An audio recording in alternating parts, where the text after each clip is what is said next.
We can either make our choices deliberately or allow other people's agendas to control our lives. If you don't prioritize your life, someone else will. Essentialism is not about how to get more things done, it's about how to get the right things done. Sleep will enhance your ability to explore, make connections, and do less but better throughout your waking hours. You cannot overestimate the unimportance of practically everything. Done is better than perfect. What if we stopped celebrating being busy as a measurement of importance? What if instead we celebrated how much time we had spent listening, pondering, meditating, and enjoying time with the most important people in our lives? Only once you give yourself permission to stop trying to do it all, to stop saying yes to everyone, can you make the highest contribution towards the things that really matter. There should be no shame in admitting to a mistake. After all, we are really only admitting that we are now wiser than we once were. The reality is, saying yes to an opportunity by definition requires saying no to several others.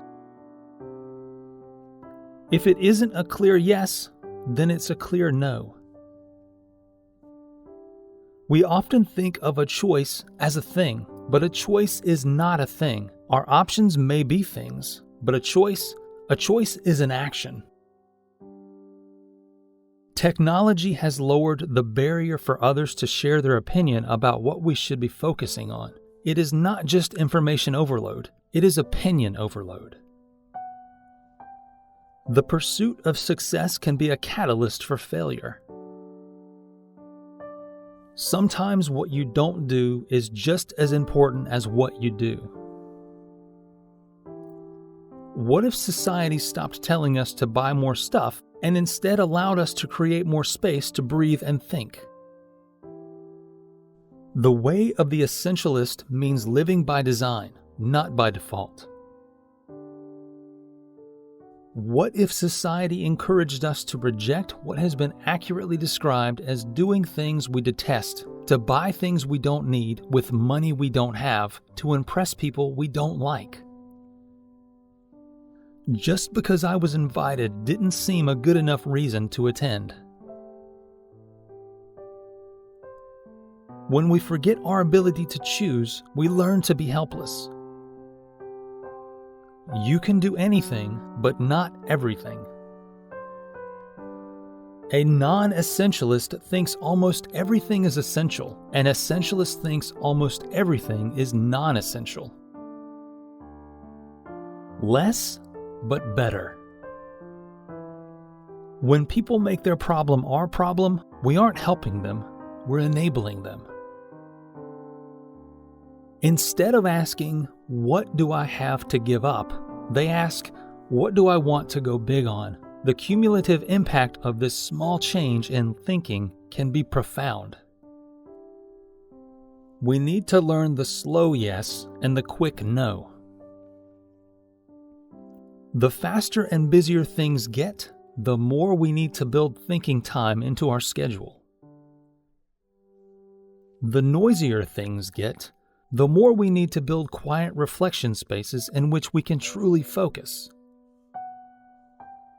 When you say yes to something non-essential, you are saying no to something essential. Remember that a clear no can be more graceful than a vague and non-committal yes. Don't ask, "How will I feel if I miss out on this opportunity?" but rather, "If I did not have this opportunity, how much would I be willing to sacrifice in order to obtain it?" We're scared of rocking the boat, stirring things up, burning bridges. We can't bear the thought of disappointing someone we respect and like. None of this makes us a bad person. It's a natural part of being human. Essentialism is a disciplined, systematic approach of determining where our highest point of contribution lies, then making execution of those things almost effortless. Nobody likes to be bored, but by abolishing any chance of being bored, we have also lost the times we used to have to think and process. The best asset we have for making a contribution to the world is ourselves. Of all forms of human motivation, the most effective one is progress. One wrong hire is far costlier than being one person short. Instead of focusing on the efforts and resources we need to add, the essentialist focuses on the constraints or obstacles we need to remove. Instead of trying to accomplish it all at once and flaring out, the essentialist starts small and celebrates progress. Instead of going for the big, flashy wins that don't really matter, the essentialist pursues small and simple wins in areas that are essential.